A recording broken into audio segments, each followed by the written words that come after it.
Shabbat Shalom, Shabbat Shalom, Shabbat Shalom, Yashra'al. Welcome again to another edition of Watchmen of the Faith Ministries. My name is Kasada Bar. Now, first and foremost, before we do anything, when I say anything, I mean anything, we have to make sure that we give proper praises, respect, and honor to the Father, Ab Yahuwah, hallelujah, all right, for sending his ultimate love gift, Yahusha HaMashiach, who was that atoning sacrifice for the nation of Yashra'al, all right, bringing us back into covenant relationship again, all right. So covenant relationship is going to be very, very important, all right, because it's talked about from Genesis all the way to the book of Revelation, all right, and we have to make sure that we understand who is in covenant relationship with who. My argument is this, is that the nation of Yasharal is supposed to be in covenant relationship with the Father. Now, what the Father did now is that he sent his ultimate love gift because somebody, and that somebody is the nation of Yasharal, broke the covenant. And when the covenant was broken, how do we now bring back this relationship? The Father now sends his ultimate love gift, all right, because he sent all of his prophets. And what did the bride do to to all of the prophets? We destroyed, we killed all of the prophets. And so the Father said, this is what I'm going to do, all right? This is what I'm going to do for the nation of Yasharal. I'm going to send, again, my ultimate love gift, Yahusha HaMashiach, to die for the bride because the bride broke the covenant. So when the groom dies, this now brings us back into covenant or the opportunity to rekindle the relationship. So this whole ministry is about me teaching brothers and sisters that we need to take advantage of the opportunity. And the opportunity is the Messiah, all right? Because through the Messiah, we're able to now have this relationship that we once had. So this is about a people who broke a covenant, who broke wedlock, and the mercy of the Father steps in and he sends his son to die for the bride. Again, bringing us back into covenant relationship, all right? So I pray that that was understood, all right? And I'm going to show all of this now through these three key words. It's called types, shadows, and pictures, all right? Again, types, shadows, and pictures. And one of the types, shadows, and pictures that I'm going to be using today is based upon, again, the title of today's show called Cloud by Day, Pillar of Fire by Night. Again, one of the types, shadows, and pictures is Cloud by Day, Pillar of Fire by Night. Now, before I start the show, what I would like to do is put out a disclaimer, all right? The reason why I have to put out a disclaimer again, because I want to make sure that everybody understands what this ministry is all about, all right? I do this a lot. I tell every brother and sister that's listening to the show, if you have any questions or comments on anything that I said, hit me up with an email, Facebook, whatever, and I get back to you at my earliest convenience, all right? So my disclaimer is this, all right? I have a few notes here. Let me just read this. So just bear with me for a little while. My disclaimer is this now. The purpose of this ministry is to give sound doctrine, all right? Sound doctrine is going to be very, very important because I've put myself in a situation where I'm saying that I'm willing to dedicate my life and my walk for the ministry. So sound doctrine is going to be very, very important, all right? I'm putting myself in a position where I'm saying that I'm able to properly lead a brother or sister in the right direction in Torah, all right? So I'm saying in essence, all right, that I'm a moray. I'm saying in essence, and this is not to brag or anything like that, all right, because that's a big responsibility, all right? So I believe through the set apart spirit that I'm able to take certain brothers and sisters and give them the basic preliminaries here now on how to walk in Torah. That's all that I'm saying, all right? No boasting or anything like that. Now, it is never my intentions to mislead or distort any script of Yahuwah, All right. And if I make any mistake out of ignorance, I humbly, all right, apologize and will make the necessary adjustments to make sure that there are no problems. All right. So I just want to make sure that that is clearly overstood. Now, the reason why I put out this disclaimer is because there was something that was brought to my attention. All right. And I just want to make sure that I clear it up because again, my purpose is not to mislead any brother or sister. Believe me when I tell you, I have no problem with going back and revising a teaching. And there's two teachings that I'm actually going to be revising. This whole thing about the calendar count, there's a little more that I can add to it to make sure that everybody's on the right page. All right. So again, I have no problem with correcting any mistakes out of ignorance that I made. I just needed to put that out. But this is what was brought to my attention. All right. I'm just going to erase this a little bit, and again, I'm going to be doing a whole lot of writing, and I believe what's going to happen because of the camera, this is going to come out backwards. All right. And so as I'm writing, I'm going to be reading just to make sure that there's no misunderstandings, all right?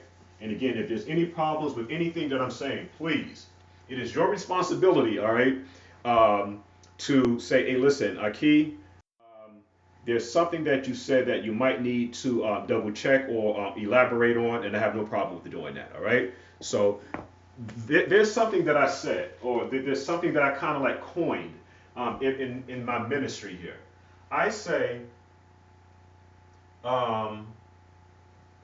all of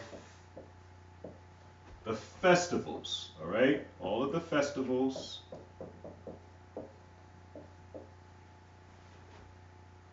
allude to Mashiyach.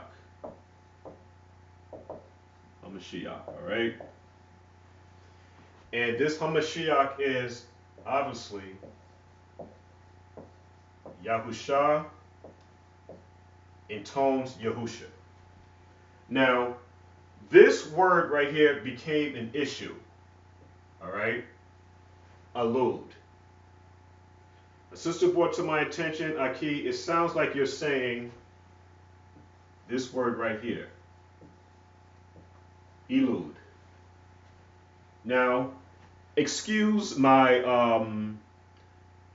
my tones, my country dialect, and when I say country dialect, okay, I grew up a lot in a town called Statensburg in Wilson, North Carolina, all right, and I'm not making fun of those that's in the country, but sometimes that little country twang or whatever like that might come out, so just bear with me. When I say now all of the festivals allude to Hamashiach, Yahushua Mashiach, it was brought to my attention that Aki, it sounds like you're saying elude, which means now to push away, where it's not directing towards Hamashiach. I said, okay then, but again, by definition, all right, which is going to be key, definition, because Abrit is a concrete language, all right? It's a concrete language, it's not abstract. I say all of that to say now is that by definition, all right, I don't want you to get caught up in my twang, but by definition, if I say now all of the festivals, let's say by pronunciation, it sounds like I'm saying elude, but in context of definition, I'm saying that all of the festivals allude to Yahushua HaMashiach because I'm talking about, through all of the shows that I'm doing, types, shadows, and pictures, and how we should be able to see Yahushua HaMashiach through the festivals, and all of the festivals allude to the Father. All this is these are the festivals.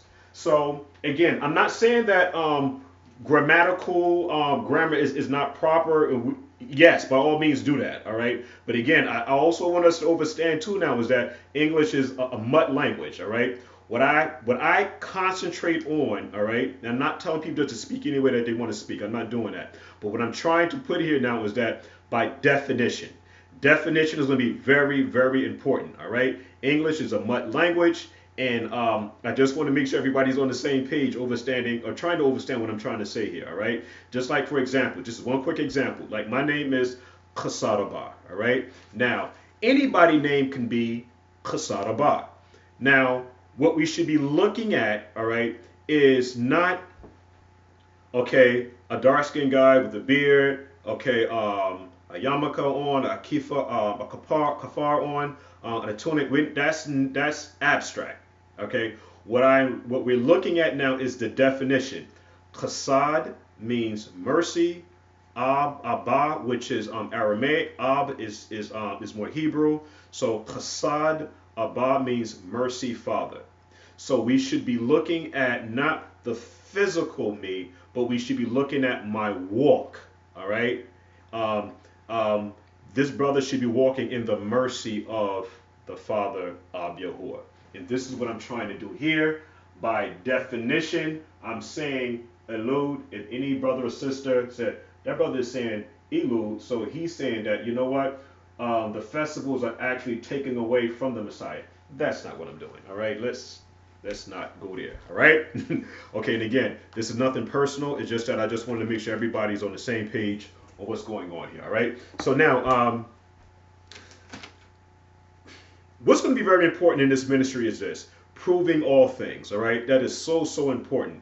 And again, this is the reason why I say, if there's any questions regarding anything that I'm saying, simply leave a message. All right. Now, the first scripture that we're going to do to prove that the scriptures is talking about proving all things. Let's go to the book of Acts. All right. Let's go to the book of Acts, and let's start at verse 1, read down to verse 13. All right. 1 to 13. 17th chapter, verse 1, verse 13, all the way down. Now, when they had passed through Amphipolis and Apollonia, they came to Thessalonia, where there was a synagogue of the Yahudims, and Shaul, as his manner was, went into them, and 3 Shabbat days reasoned with them out of the scriptures, all right, ha-Sapharim, opening and alleging that Yahusha HaMashiach must needs have suffered and risen again from the dead, and that this Yahusha HaMashiach, whom I preach to you, is the Messiah. And some of them believed and consorted with Shaul and Silas and the devout Greeks, a great multitude, and the chief woman not a few. But the Jews which believed not, moved with envy, took unto them certain lewd fellows of the banner sort, and gathered a company, and set all the cities on an uproar, and assaulted the house of Jason, and sought to bring them out to the people. And when they found them not, they drew Jason and certain brethren and the rulers of the city, crying, These have turned the world upside down, come here also, whom Jason have received, and these all do contrary to the decrees of Caesar, saying, There is another king, Yahusha HaMashiach. Verse 8, And they troubled the people and the rulers of the city when they heard these things. And when they had taken security of Jason and of the other, they let them go. And the brethren immediately sent away Paul and Silas by night to Berea, who coming with thither went into the synagogue of the Jews. These were more noble than those of Thessalonia, in that they received the word with all readiness of mind, and searched the scriptures daily, whether these things were so.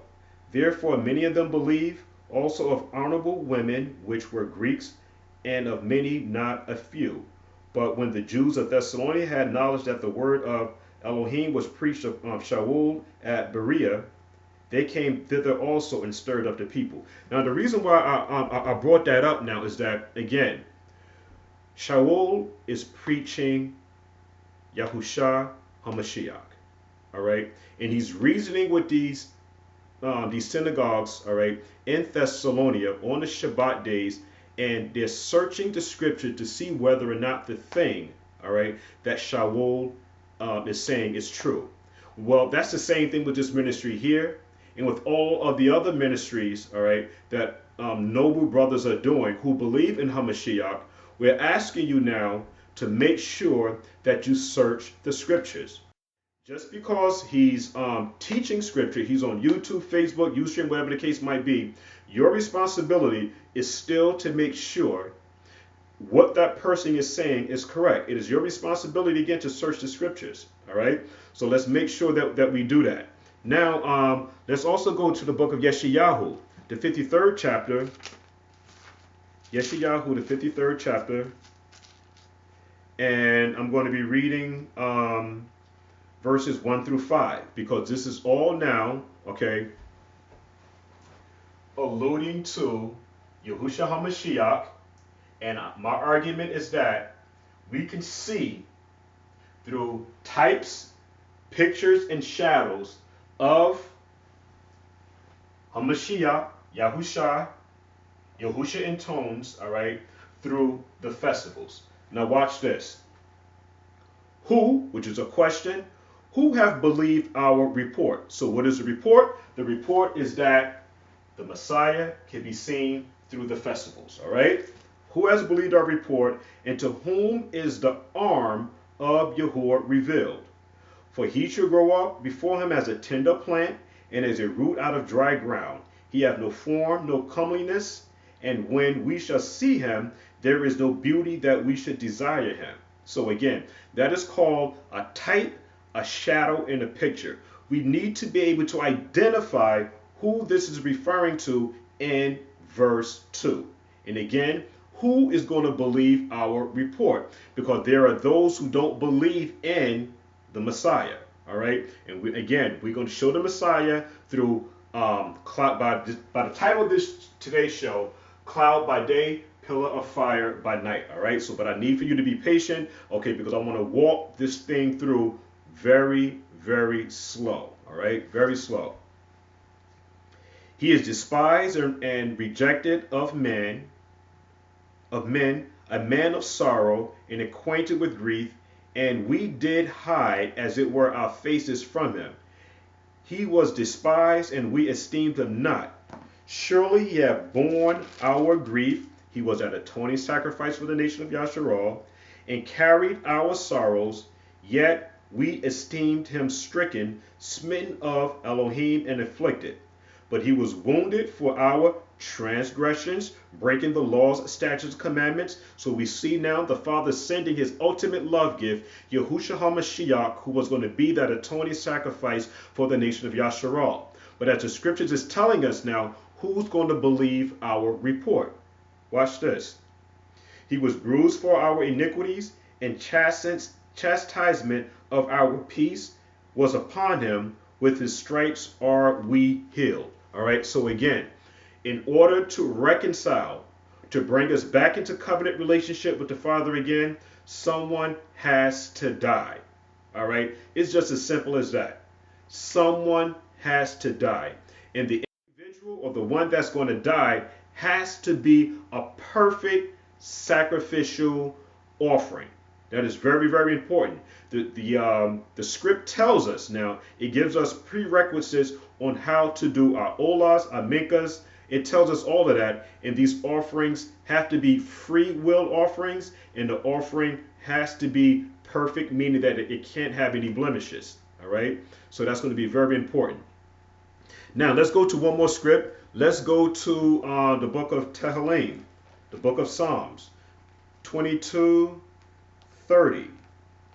22:30, all right? We're talking about, again, types, shadows, and pictures, all right? That's going to be extremely important. 22, and we got 22 and 30. It says, a seed shall serve him. It shall be accounted to Yahuwah for a generation. They shall come and shall declare his righteousness unto a people that shall be born, that he have done this. So again, that scripture right there speaks volume. All right. And again, I'm going to keep saying it. Types, shadows, and pictures. All right. This is going to be the key to understanding the scripture. Now, with all of that being said, all right, I need for you to really pay attention to what I'm saying, all right, because what I'm doing here now is that I'm presenting a case, all right. Look at it now as I'm in court. And what I want to do now is lay out all of my evidence. Now, the reason why it's taking so long, okay, because again, this is serious work, all right. I just don't want to just say a whole bunch of things and have no scripture to back it up. I'm in court, all right. I'm talking to the nation of Yashra'al. I'm talking to the world. My argument is this. There's going to be a lot of people that's not going to believe this report of the Messiah. And the way that we're able to see the Messiah is through a key word that I'm going to be bringing out, all right? The word is called similitude, all right? Similitude. That's going to be a very important, all right? It's detrimental to this lesson today and all of the lessons, actually, the word similitude, all right? Let's get a definition for that word, similitude. We're going to go into a regular, all right, dictionary, and then we're going to go to the definition in Hebrew, all right? Similitude. Similitude.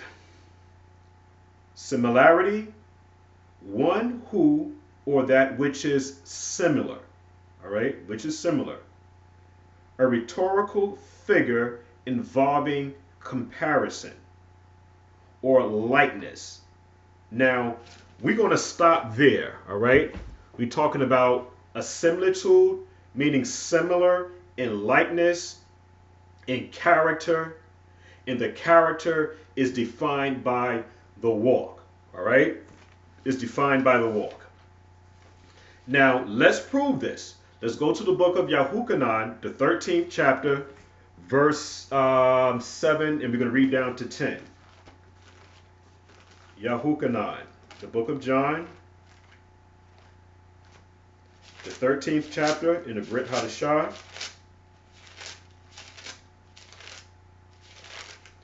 Thirteen, and again 10, 7 through 10.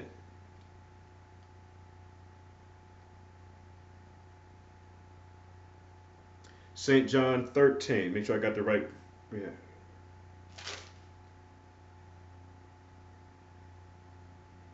Excuse me, it's 14. Excuse me. It's Yahuchanan, the 14th chapter. I'm going to start at verse 7 and read down to 10. Let me start at verse 6, excuse me. Yahusha HaMashiach said unto him, I am the way, the truth, and the life. No man cometh unto the Father but by me. Verse 7. If you had known me, you should have known my Father also. So this is where the word similitude and similarity, likeness and comparison is going to come in at. Listen real close to the definition that I gave in the dictionary and the definition that I'm giving here in the Brit Hadashah. If the Messiah is saying this, if you had known me, you should have known my Father also. So we see now a display of character here. All right. We're not saying that the Messiah is the Father, okay, because the Messiah never claimed that. Our argument is that the world needs to see a representative of the Father in the world. And we have now that perfect atoning sacrifice, the Messiah, okay, who is claiming with legitimate rights now to be in perfect alignment with the Father. I'm going to read on. If you had known me, you should have known my Father also. And henceforth you know him and have seen him through me, because Hebrew is a concrete language, meaning this. It's not abstract. When we talk about concrete, we're talking about what we can see, smell, taste, touch, and hear. The Messiah is saying that he is the physical embodiment of the Father. All right? Again, similitude, similarity, comparison, likeness. He is the embodiment of the Father walking here on earth. And this is the reason why types, shadows, and pictures are going to be very important. Let me read on. Philip said unto him, Yahuwah, or excuse me, Elohim, the Messiah he's referring to, just make sure everything's correct, Adoni, show us the Father, and it sufficeth us. The Messiah said unto him, have I been so long time with you, and yet thou hast said, excuse me, read this again. The Messiah said unto him, have I been so long time with you, and yet hast thou not known me, Philip? He that hath seen me hath seen the Father. All right? Similitude, similarity, comparison, likeness. The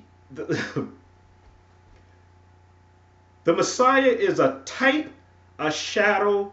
He's a picture of the Father.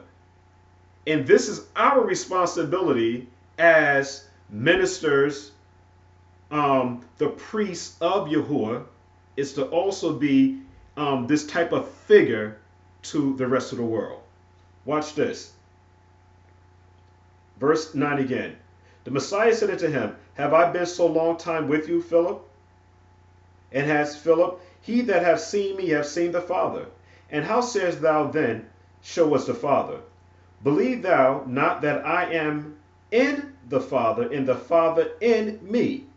The words that I speak unto you, I speak not of myself, but the Father that dwelleth in me, he doeth the works. Mishpachar, that speaks volume. We have now a vessel being used, all right, to represent the Father's word. This is our responsibility as Israelites. The Father is looking for a body to tabernacle in, and this body is supposed to be our physical body. Now, the essence or the main thing that we should be getting from all of this is our walk. And this should be displayed in our subconscious, because what comes out of us, all right, is what actually shows whether or not we're following Torah. So we have again now the Messiah, who's coming in the name or in the authority of the Father. And so we have Philip here now asking, show me the Father. What do you mean show me the show us the Father, or show me the Father? You should see the Father in me through my steps. A similitude. And we're going to show that today, cloud by day, pillar of fire by night. We need to be able to identify this cloud by day, pillar of fire by night. All right? Now, this is where we begin. All right? Cloud by day, pillar of fire by night. First question, where can we find some of the earliest examples of clouds and fire in Torah? All right? And one of the first scriptures that I was able to find that was in the book of Bereshit, the 15th chapter. And I'm going to read down a little bit. All right? I'm going to start at verse 1. After these things, the word of Yahuwah. Listen to what I just said. The word of Yahuwah. So somebody is speaking in behalf of Yahuwah. It says, after these things, the word of Yahuwah. What we have to make sure that we understand now is that the Word became flesh and tabernacled amongst us. All right. So we have to be able to identify who this Word is. My argument is this, that this Word that is speaking to Abraham, is actually Yahusha, Yahusha HaMashiach. All right. This is who Abraham is conversating with. After these things, the word of Yahuwah came unto Abraham in a vision, saying, Fear not, Abraham, I am thy shield and thy exceedingly great reward. And Abraham said, Yahuwah, what wilt thou give me, seeing that I go childless, and the steward of my house is Eliezer of Damascus? And Abram said, Behold, to me thou hast given me no seed, and lo, one born in my house is my heir.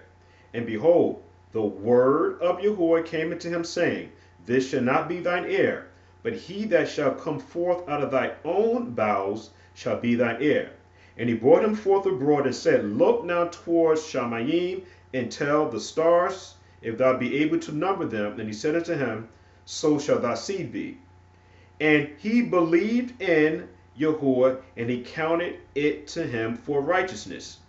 And he said unto him, I am Yahuwah that brought thee out of Ur of the Chaldees to give thee this land to inherit it. And he said, and the he here is referring to Abram. And Abram said, Yahuwah, whereby shall I know that I shall inherit it?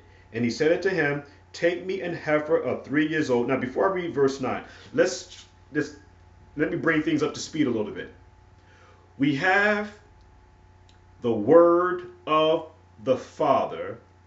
The Father is Yahuwah, and he's using a vessel to speak through. And this vessel, through types, shadows, and pictures, is called the Word. And again, the Word became flesh. Abram talks about an heir. We then begin to see now where a covenant is about to be made. And that word covenant, again, is going to be very, very important in this lesson. I'm going to read on. Watch how, listen to how covenants are made.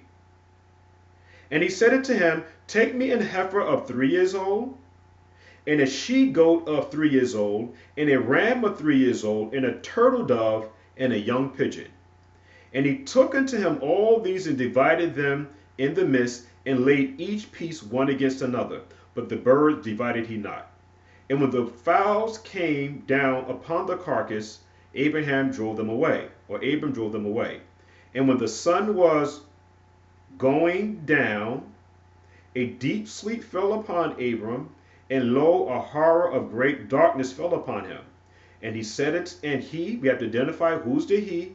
And he said unto Abram, Know of a surety that thy seed shall be a stranger in a land that is not theirs, and shall serve them, and they shall afflict them 400 years. And also that nation whom thou shalt serve will I judge, and afterward shall they come out with great substance. And thou shalt go to thy fathers in peace, thou shalt be buried in a good old age.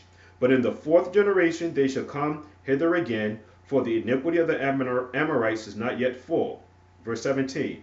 And it came to pass that when the sun went down, and it was dark, behold, a smoking furnace.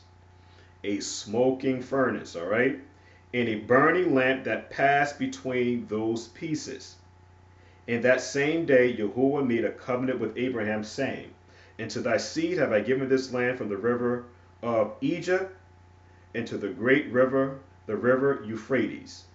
The Kenites, and the Kenizzites, and the Kadamites, and the Hittites, and the Perizzites, and the Rephaims, and the Amorites, and the Canaanites, and the Girgashites, and the Jebusites. So we see now a covenant being made. But we see now a cloud, okay, and a burning lamp going between the pieces. What we need to do now is identify, when we see now cloud by day, pillar of fire, who was it that was in that cloud, in that burning lamp that went between the pieces? All right, so let's do some research here. We need to do, again, let's try and identify the smoking furnace and the burning lamp, which are one and the same in this verse. Now, the operative word here is the word burning. And by definition, according to the Brown Driver Briggs Old Testament Hebrew English lexicon, it means fire. Okay, so let's begin. All right, get your pens and pencils together if you like. All right, what we're going to be doing first is we want to capitalize on verse 17. And the operative word that we're going to be looking at is the word burning. And the word burning in the Hebrew English lexicon, it means fire, and it's written this way. All right, fire is, we have the aleph, and we have the sheen, or we have it in the Aramaic, in the sheen. All right, now that ash means fire. Okay, it means fire. This is pronounced ash, and it's also, according to like your vowel points, what we called our your nakuds and things like that. When you begin to add, your dots, it makes this says this is also pronounced ish. Ish. All right. Now, when we look at the word ash, which means fire, the word ish means man / husband. It means husband. Now, when we begin to look at ish, the difference between that writing and, let me erase something here, all right? Make sure this is nice and clear. Let's do it this way. We have this here, the aleph, the yod, and the sheen. This means man. This means husband. And the only difference that's missing here again is the yod. Now, I'm going to read this again and see if we're able to connect the dots. Verse 17. And it came to pass that when the sun went down and it was dark, behold, a smoking furnace and a burning lamp passed between those pieces. Now, my argument is that this cloud and this pillar, this burning lamp, and this burning lamp and this cloud here is going between the pieces now. But what's in the cloud, okay, what's in the fire or the lamp is what we need to pay attention to. What's actually in this cloud, what's actually in this fiery lamp is an actual man. All right? And this man here adds character to the cloud by day, the pillar of fire by night, or as we have it here in verse 17, that who's going between the pieces, we have the smoking furnace and the burning lamp. So this man is in the smoking furnace and in the burning lamp. Let's elaborate on that a little bit. All right? Let's elaborate on that. The precept that we want to go through here is Judges, the 13th chapter, 1 through 20. All right? Judges 13, 1 through 20. And again, this word ash means fire, also pronounced ish, according to the vowel pointing system. And this word also is pronounced ish, but this word here means man and husband. And who makes the covenant? Who's actually walking between the pieces there is the husband, who's again encamped in the smoking furnace in the burning lamp. All right. So again, Judges, Judges,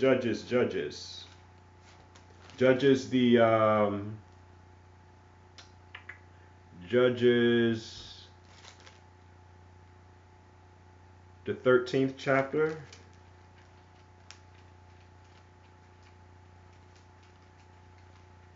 Judges. Here we go, Judges.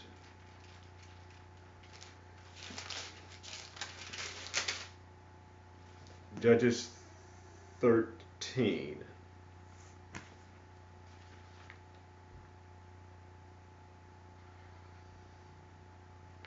Judges 13. And the children of Yashra'al did evil again in the sight of Yahuwah.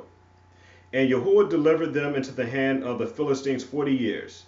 And there was a certain man of Zorah, of the family of the Danites, whose name was Manoah. And his wife was barren and bare not. And the angel or the messenger of Yahuwah appeared unto the woman and said unto her, Behold now, thou art barren and bearest not, but thou shalt conceive and bear a son. Now therefore beware, I pray thee, and drink not wine nor strong drink, and eat not any unclean thing. For lo, thou shalt conceive and bear a son, and no razor shall come on his head. For the child shall be a Nazarite unto Elohim from the womb, and he shall begin to deliver Yashra'al out of the hand of the Philistines. Then the woman came and told her husband, saying, A man of Elohim came into me, and his countenance was the countenance of a messenger of Elohim, very terrible. But I asked him not whence he was,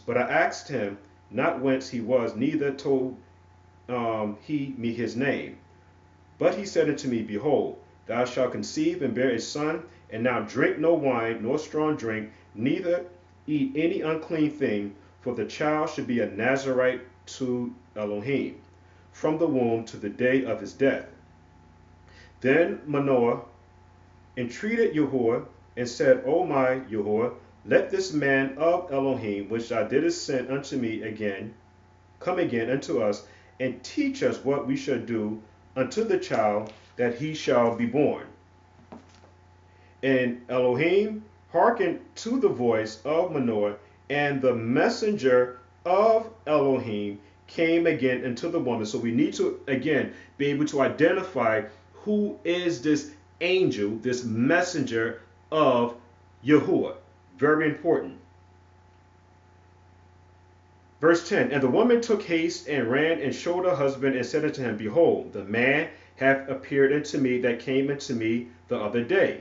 And Manoah rose and went after his wife and came to the man and said unto him, Art thou the man that spoke unto the woman? And he said, I am. And Manoah said, Now let thy words come to pass. How shall we order this child, and how shall we do unto him?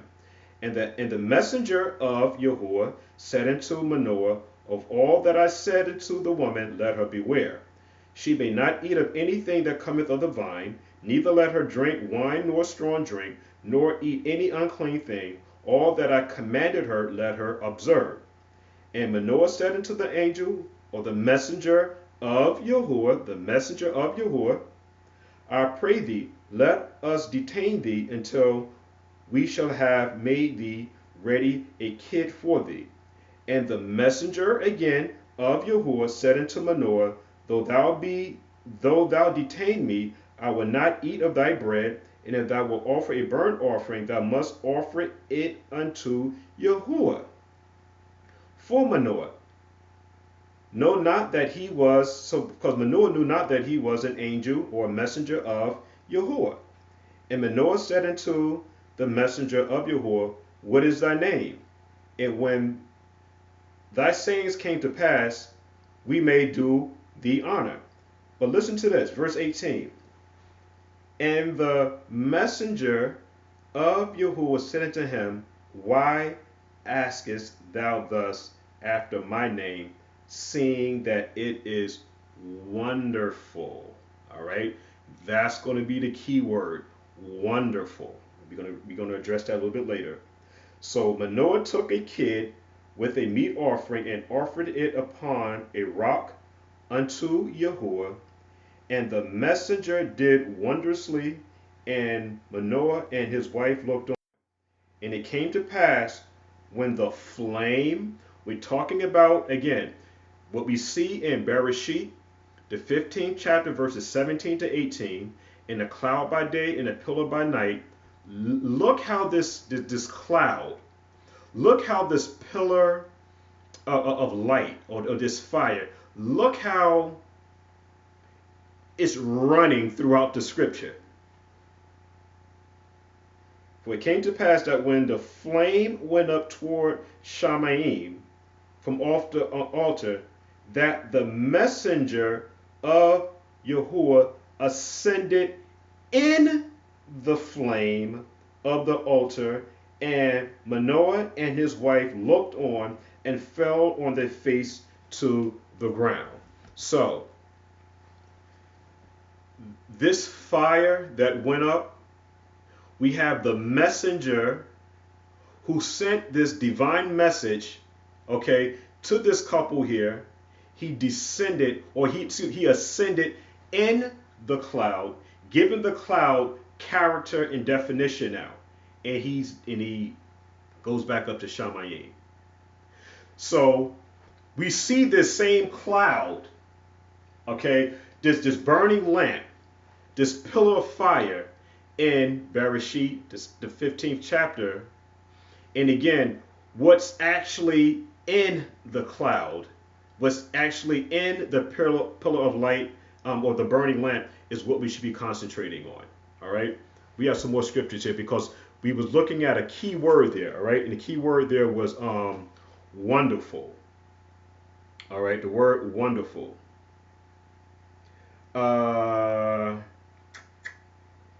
And the Hebrew word there is pali, okay, which means remarkable or wonderful.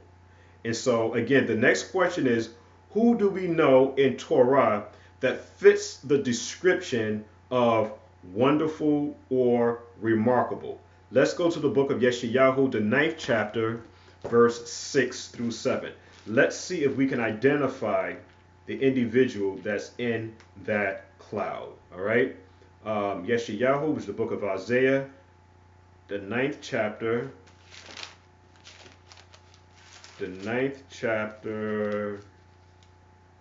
the 6th verse. 6 and 7. Again, we're trying to identify, all right, who is in this burning lamp. All right.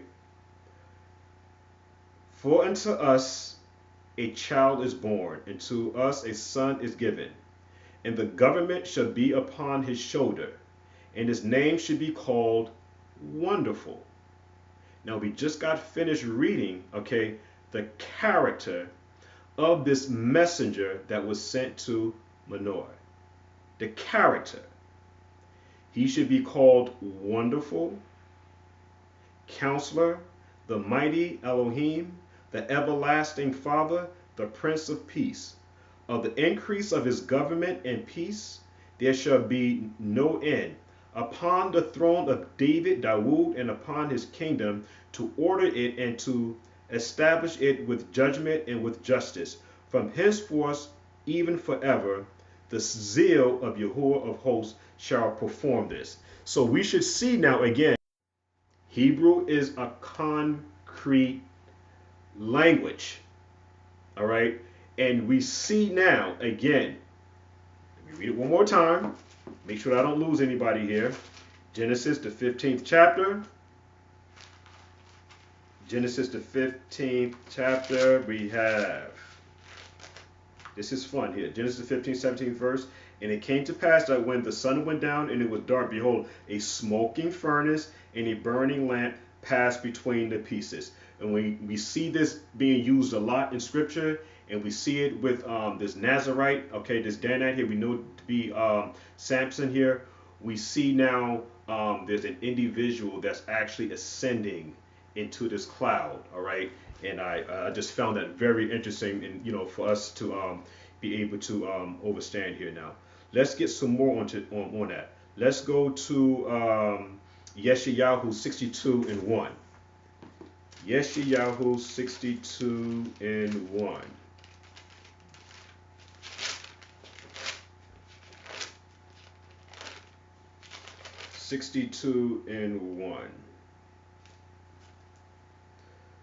For Zion's sake will I not hold my peace, and for Jerusalem's sake I will not rest, until the righteousness thereof go forth as the brightness, and the salvation thereof as a lamp that burneth.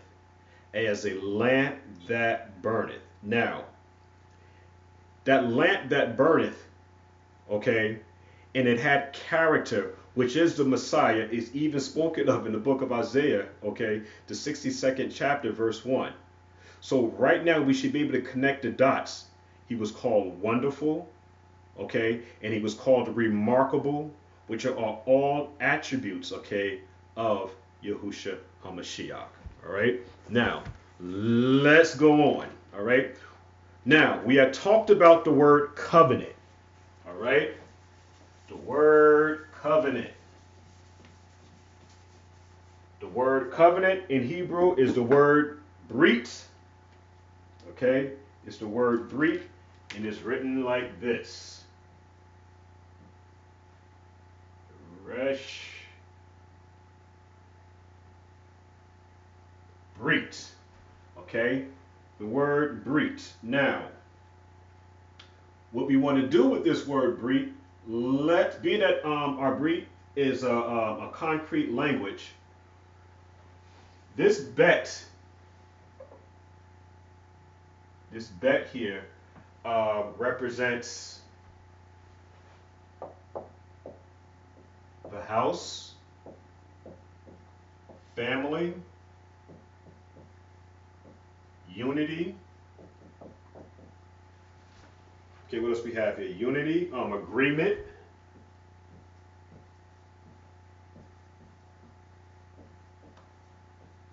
All right. So these are some of the characteristics or attributes of this Hebrew letter here. All right, the bet, or some people might call it ba. All right, and then we have the next letter, which is the resh. Okay, which means the head, the summit, the top. All right, those are some of the attributes of that word there. Then we have the yod, okay, which represents, I have a few words here for that one. It represents the arm, strength. All right, I'm writing all of this down because it might look backwards, okay, by the time I post this video. Arm, strength, support,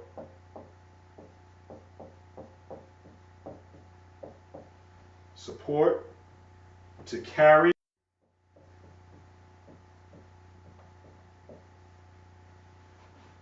to lift up.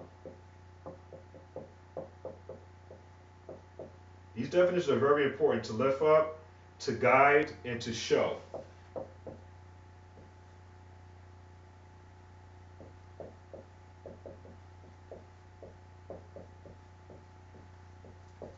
Okay, and that would be your yod. This one right here is the tha, or some people say the tau. That just simply means the mark, the goal,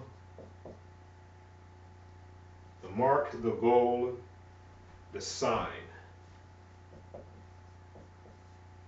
Now, the reason why I brought out this word brit, okay, because we see now that the word of Yahuwah made a covenant with Abraham. This word brit here means to cut. So in order to make a covenant, all right, there must be a cutting of meat. And when we see that this cutting of this meat was done, it symbolizes that whoever breaks this law, as this meat was cut in twain, or was cut in pieces, and then both individuals are supposed to walk between the pieces. This is how the covenant was made. But remember now, in Bereshit, the 15th chapter, Abraham didn't walk between the pieces. It was actually the word of Yahuwah that walked between the pieces, making a covenant with Abraham. And we are the descendants of Abraham. So the one who walks between the pieces, both parties have to agree to it, but whoever breaks the covenant, they're supposed to also be cut asunder. And this is where the mercy of Yahuwah comes in at, because it was actually the grace, which is a hard word to use, on the esteem of Yahuwah, the mercy of Yahuwah sent his ultimate love gift, Yahusha HaMashiach, to actually atone for this breach here, this cutting. So when we look at this word here now, in order to have a covenant or breach, there must be, this bed here represents a house. This house must have a head. And in this house, there must be a family, there must be unity, and there must be an agreement. And this is all symbolizing of the covenant. These are the attributes of a covenant. There must be, again, an agreement, there must be unity, family, all of this is under the heading of the bed. The rest, there must be a head. In every house, there must be a head, and the Father gave the Messiah to be that head, and we as men, we're the head of our houses. So the word resh means head, summit, top, and then we have the yod. Now, in this house, the head of the house, that person must show strength, support, and able to carry the house. Now, this individual now must be a mark, a goal, and a sign for Torah, which is the instructions. This is the responsibility of the head of the house. The head of the house is supposed to follow the Torah, the instructions, because a covenant was made. And if the covenant is broken, somebody has to die because somebody walked between the pieces. And that person who walked between the pieces is Yahusha. I hope you follow me here now. Okay, because again, I'm going to read it again just to make sure that there's no misunderstandings here. This covenant was made by this individual who I'm calling Yahusha, and he's being described as the Word. This Word is now giving this smoking furnace and burning lamp character, because it's going between the pieces, making a covenant with Abraham. All right, with Abraham. If there's anything that didn't run through, let me know, and I get right back with you. Now, what's also interesting about this word covenant is that from the Hebrew word study, translation, and pronunciation of etymology, grammar, it also means, what I found very interesting, I had to put this out, that this word covenant also means alliance, pledge, treaty, league, constitution, friendship, marriage. This is all in this word brit. All of that's in that word brit.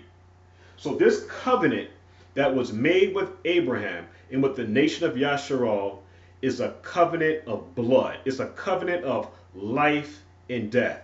That's how serious this is. All right. And this is going to, again, show us exactly what's going on when I say the cloud by day, the pillar of night, the pillar of fire by night. All right, so I wanted to bring that out. Now, let's go into this a little bit more. All right, let's go into this a little bit more. Let's erase this, erase the brief. And the next script that we're going to be going to is the book of Shemot. The book of Shemot, the third chapter. Okay, the third chapter, verses 1 through 3. I'm just going to read it straight through. And then after that, let's try to see what's going on in the book of Shemot, the third chapter. The third chapter, verses 1 through 3. Now Moshe kept the flock of Jethro, his father-in-law, the priest of Midian, and he led the flock to the backside of the desert and came to the mountain of Elohim, even to Horeb. And the messenger of Yahuwah, appeared to him in a flame of fire. Okay, the messenger of Yahuwah came to Moshe in a flame of fire out of the midst of the bush, and he looked and behold, the bush burned with fire, and the bush was not consumed. And Moshe said, I will now turn aside and see this great sight, why the bush is not burned. Now, like I had said before, the word fire in Hebrew is the word ash. Okay, I'm going to write it down again so there's no problems. The word ash. Also, is pronounced ish because of your nakus, your dageshes, the vowel pointing system. So you have again, you have the aleph, and you have the sheen for fire. And then, but it's pronounced ash, and it's also pronounced again ish. And the only difference is that they're putting a yod here, and when you put the yod in between the aleph and the sheen, we now have the word husband. All right, husband. Who is the husband? Who is the groom? Yahusha HaMashiach. Yahusha. Right? Yahusha. It means husband, it means man, it means authority. All of that stuff I brought out earlier. Okay? And this ash means fire. So, who's appearing in the fire? The husband, the man, Yahusha. All right? He's an angel. He's a messenger of Yahuwah. All right?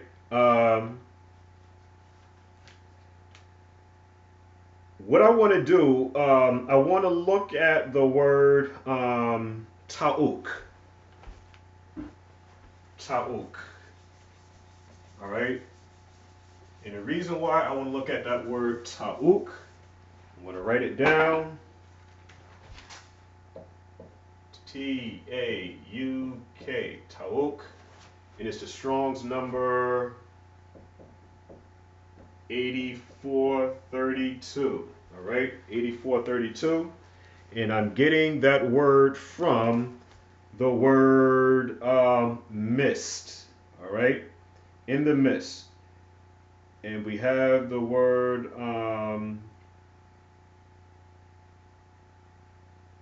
let me read it again. Now Moshe kept the flock of Jethro, his father-in-law, the priest of Midian, and he led the flock in the backside of the desert and came into the mountain of Yahuwah and to Horeb. And the angel or the messenger of Yahuwah appeared to him in a flame of fire out of the midst of the bush. So let's identify this mist, out of the midst of the bush. All right. Now that word, the Strong's number is 8432. You can also find that in the book of Bereshit 2 and 9.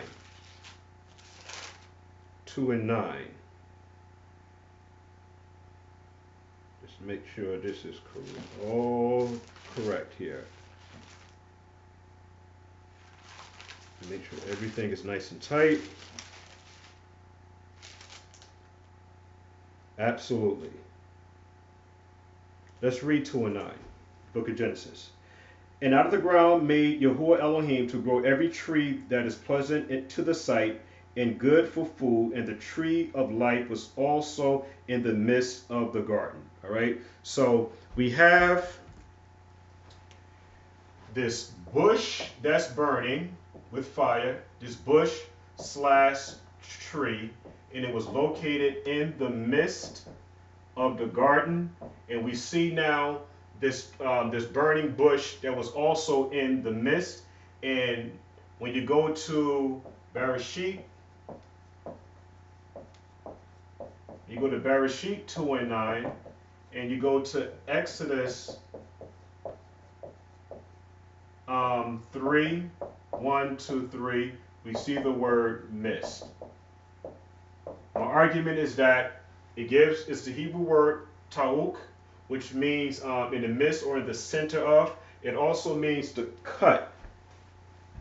Let me just get it. Okay, let me just get it. Let's prove all things. 84, 32. 84:32. Ta'uk, from an unused root, means to sever, a bisection, the center, among, between, the middle, in between, therein. So my argument is that this etz, the Hebrew word for tree is etz.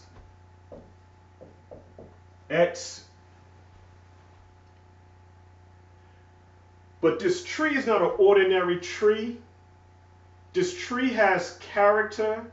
It's in the midst of the Garden of Eden. And this tree is acting as a provider, a nourisher for Adam. It gives instructions to Adam. And this same bush or tree is also seen in Exodus 3, 1 through 3. It's a burning bush, and it's also in the midst, and it's also giving Moses instructions. All right. So this burning bush that's talked about in Bereshit 15, 1 through 7, that is talked about in Judges, that's talked about in Isaiah, that's talked about in Jeremiah, is all alluding to the Messiah. All right. All of it is alluding to the Messiah. And that's the reason why I wanted to bring up again the word ta'uk, the Strong's number 84:32. This bush or this tree that was burning, okay, it assisted Moses just the same way that this tree that was in the midst of the Garden of Eden, its purpose and its goal was to sustain or to comfort Adam in the garden. All right. So I pray that was easy to understand. All right. So I got the definition for that, and what I'm going to do is elaborate on that a little bit more. I just want to make sure that everybody is getting the big picture here. Now, the word ta'uk, we just went through the definition with that, and obviously the word angel in Hebrew is malak, which is the Strong's number 4397, which means to dispatch as a deputy, a messenger, specifically of Yahuwah. All right, specifically of Yahuwah. Now let's compare this word ta'uk in Exodus 3 and 3 with Bereshit 2 and 9. And the word tree in Hebrew is, like I said, is the word etz. All right, and the next word that we want to look at in comparison is the word life, which is the word hayah. Okay, and that's the Strong's number. Let's see what we have here. The word, let's go to 24:16. All right, 24:16. 24:16. Let's see what we can gather from there.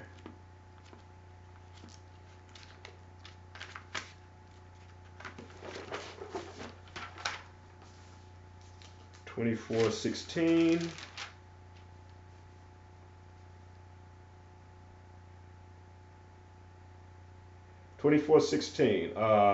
Haya, but through the vowel pointing system, you know, you're going to see it pronounced or said Kayi.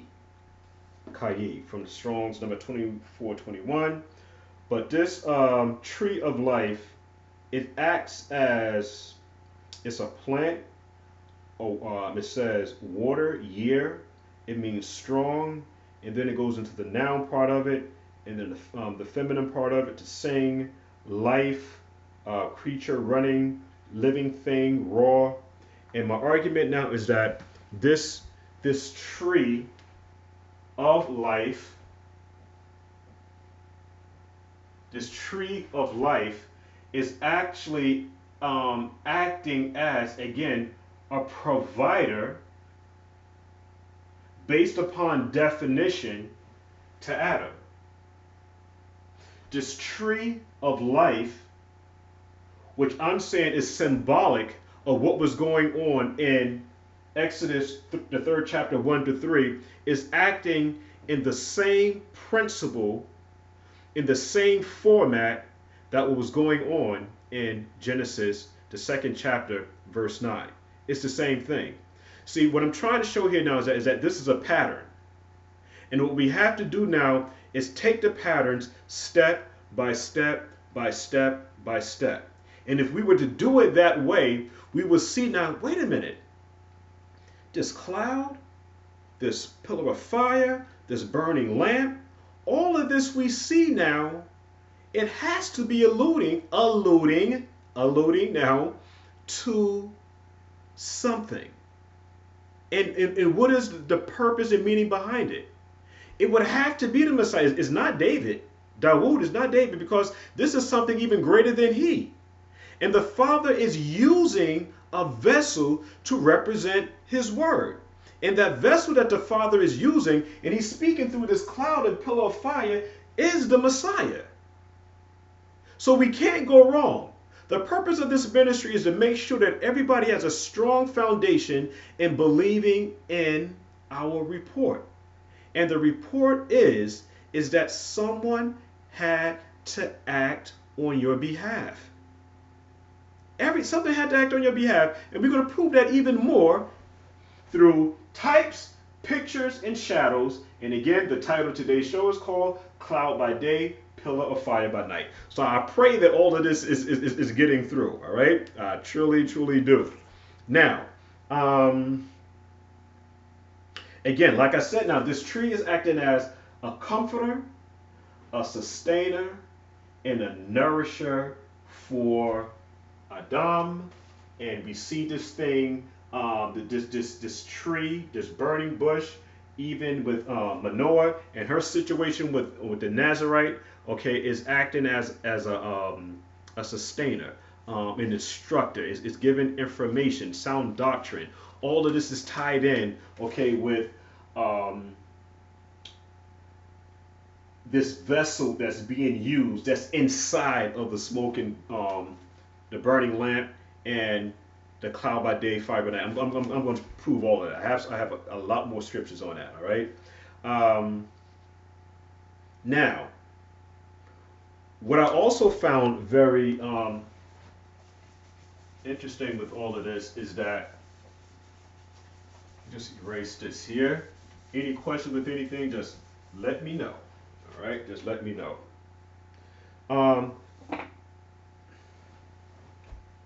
To identify this burning bush / tree, according to geography and agriculture, we need to identify what type of bush or tree this was that Moshe saw, because it was a burning bush. And the operative word is fire, okay? And we know that the word fire is pronounced ash, and with the the vowel points and things of that sort, through grammatical purposes with the call stem and everything like that. It's pronounced also ish, and ish means man, ash means man, ash means fire. So we have to be able to realize that it's the man that's in the fire is what we should be concentrating on. All right.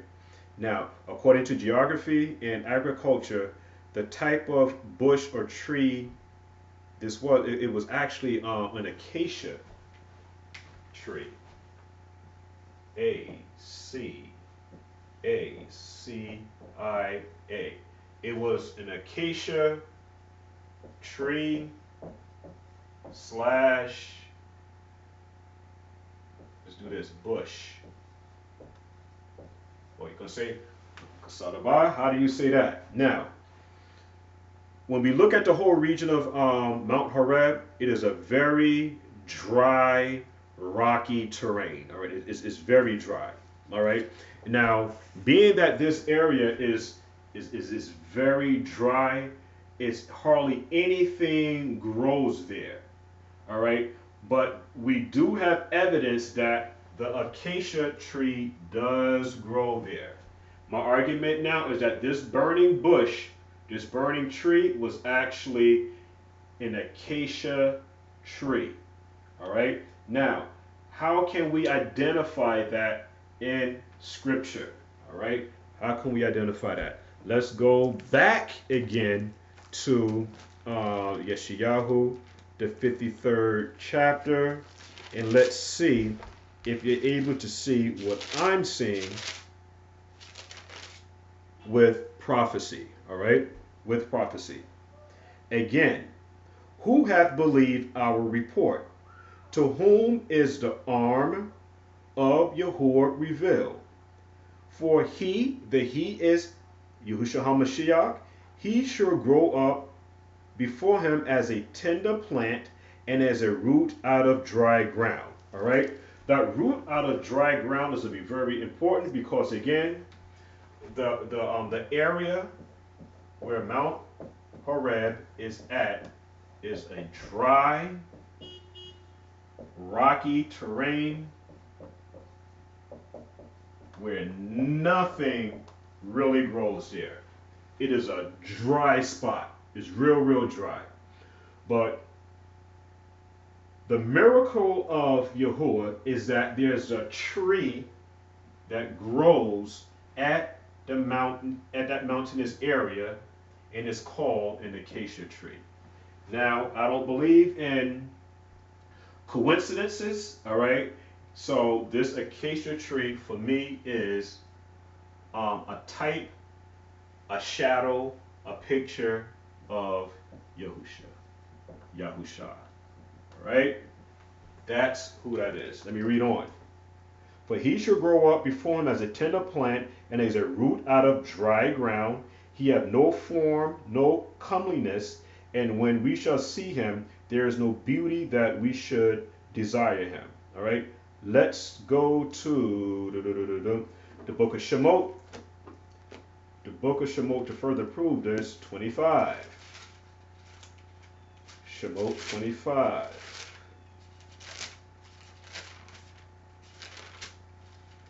25. Wow, this is going to be, I don't want to go into this too deep, but just watch this here. 1 to 5. And Yahuwah spoke unto Moshe, saying, Speak unto the children of Yashra'al, that they bring me an offering of every man that giveth it willingly with his heart. You shall take my offering.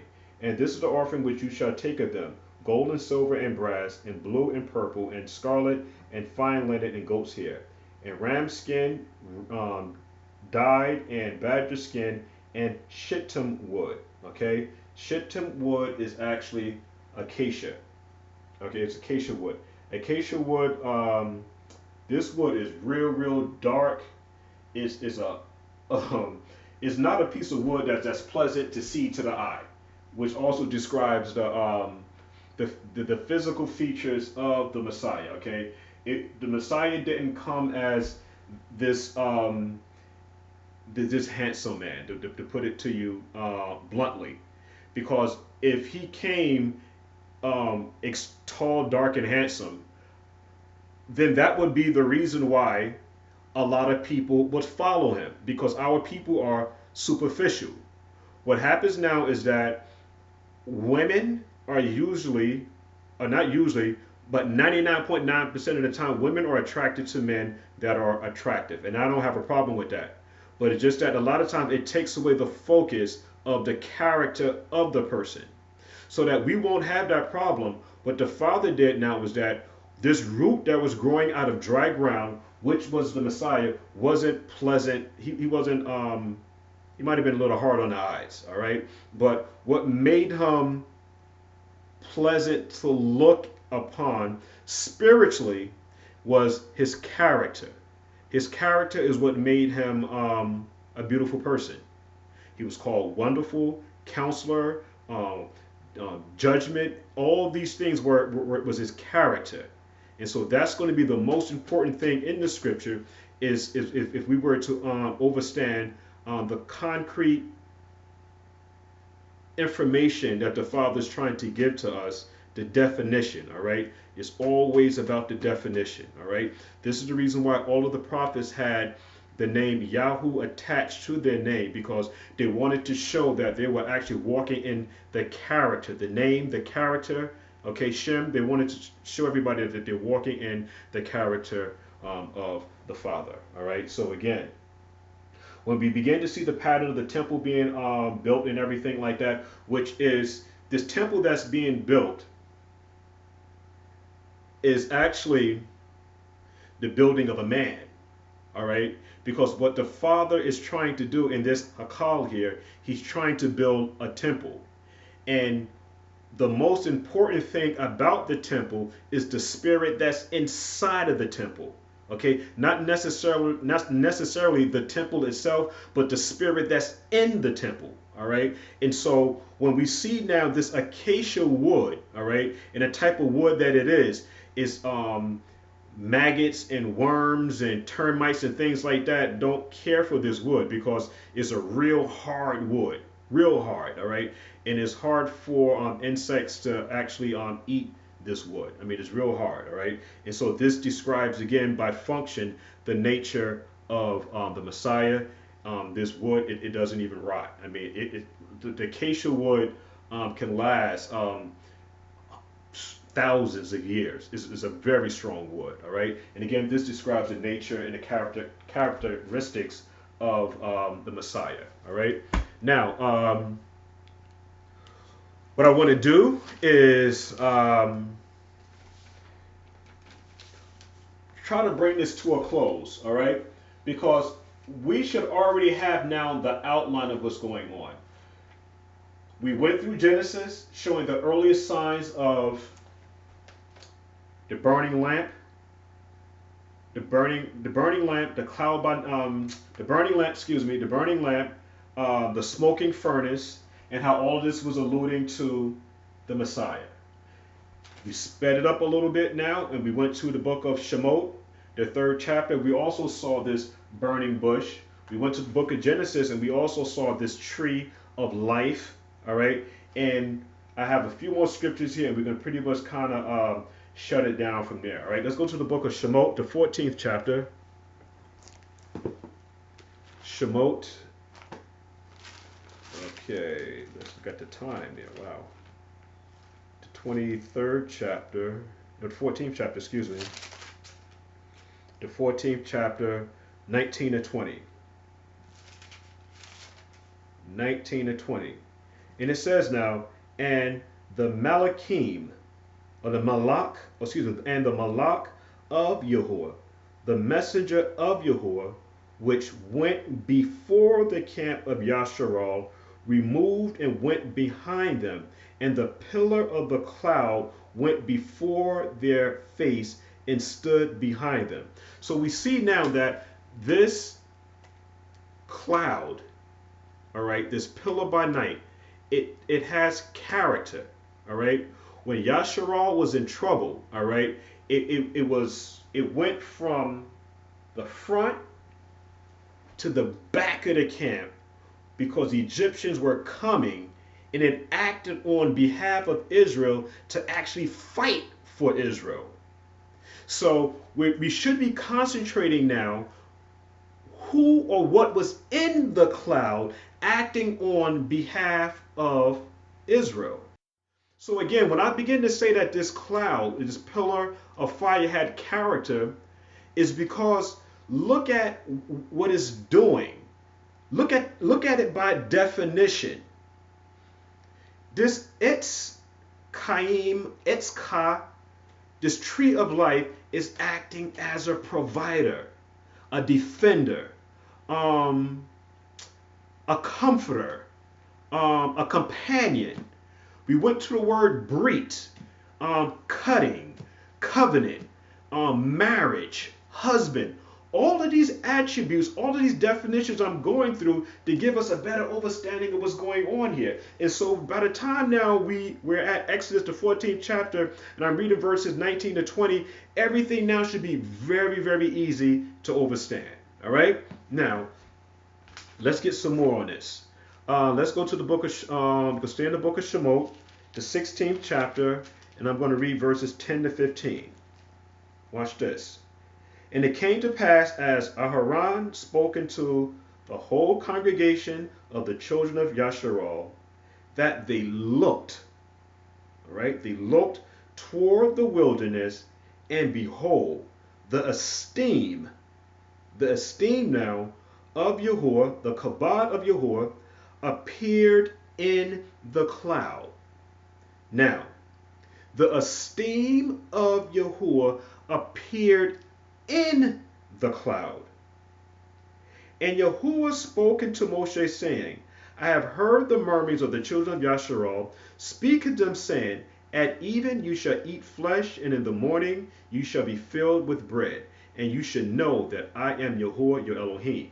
And it came to pass that at even the quails came up and covered the camp, and in the morning the dew lay round about the host. And when the dew that lay was gone up, behold, the face of the wilderness, there lay a small round thing as small as the hoarfrost on the ground. Now, when we look up that word hoarfrost, guess what it means? It means kafar, an atonement.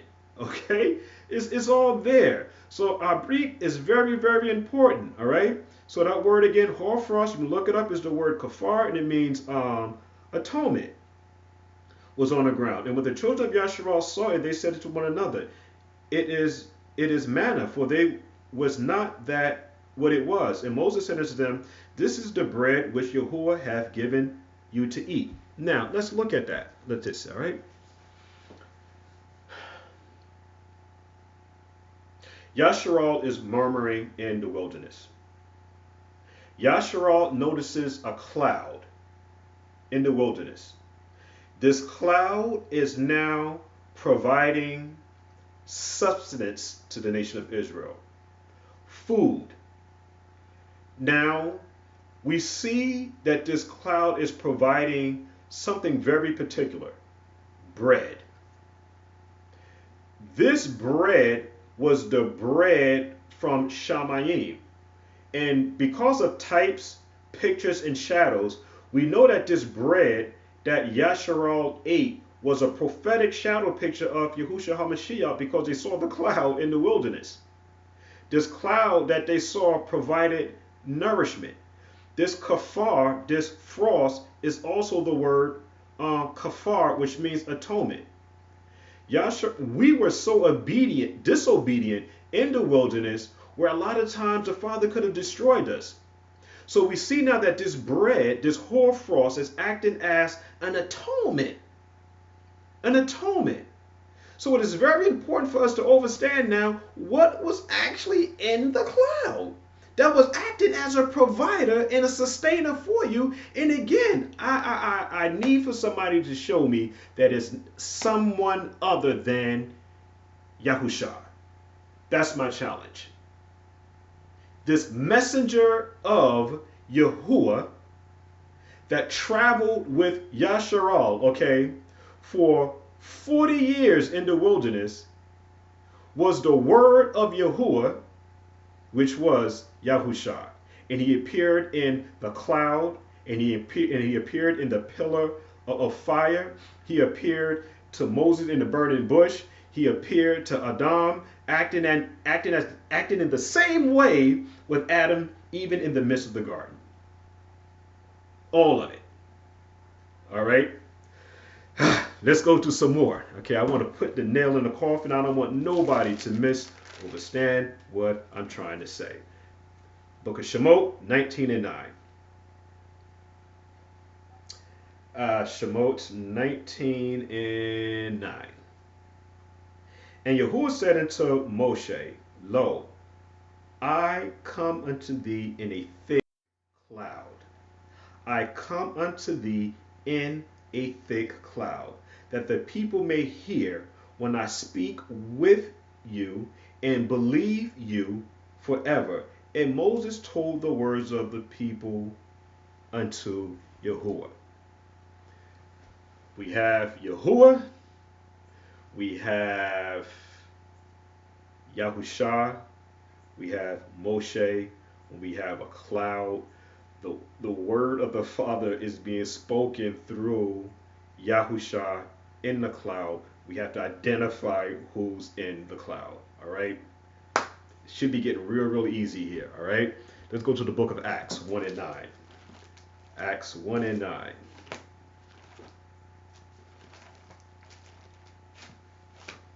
Acts 1 and 9. You should all know where I'm going. And when he has spoken, I read verse 8. But you shall receive power after that the set apart spirit is come upon you, and you shall be witness unto me in Jerusalem and in Judea and in Samaria and to the uttermost parts of the earth. And when he has spoken these things, while they beheld, he was taken up, and a cloud received him out of their sight. Who was in the cloud? Yahusha Mashiyach.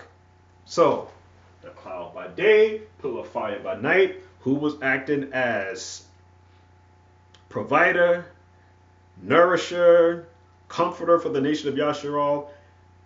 All the while, Yashra'al, it was the word of Yahuwah, and the word of Yahuwah, the arm of Yahuwah, is Yahusha HaMashiach. All right? If that's not enough, let's go to 1 Corinthians. I'm almost done. All right? 1 Corinthians 10 and 11. 1 Corinthians 10 and 11. 10 and, is it 10 and 11? 1 Corinthians 10 and 11. Now all these things happen unto them for types, and they are written for our.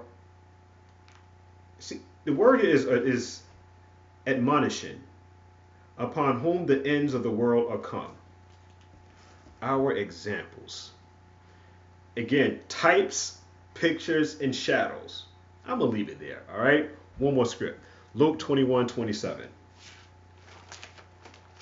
Luke 21:7. Luke 21:7. 21:27, excuse me.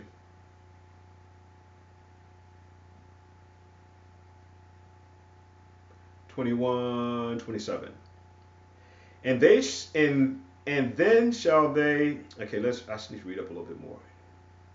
25. And there shall be signs in the sun and in the moon and in the stars, and upon the earth distress of nations with perplexity, the sea and the waves roaring, men's hearts failing them that fear, and for the looking after those things which are coming on the earth. For the powers of heaven shall be shaken, and then shall they see the Son of Man coming in a cloud. The Son of Man coming in a cloud with power and with great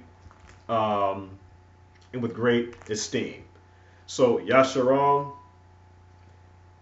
types, shadows, and pictures is how we should be looking at the script, and we should see a lot of the fulfillment of what's going on in the Tanakh during the first century um, with the writings of the Brit Hadashah. All right, Yashra'al, I pray that this lesson has been a blessing. And if there's any questions regarding anything that I'm saying, anything that was said out of the way, whatever like that, please send me a message and I'll get right back with you, okay? And Yashra'al, Mishpachah, Shabbat Shalom. Enjoy the rest of the day. Shalom.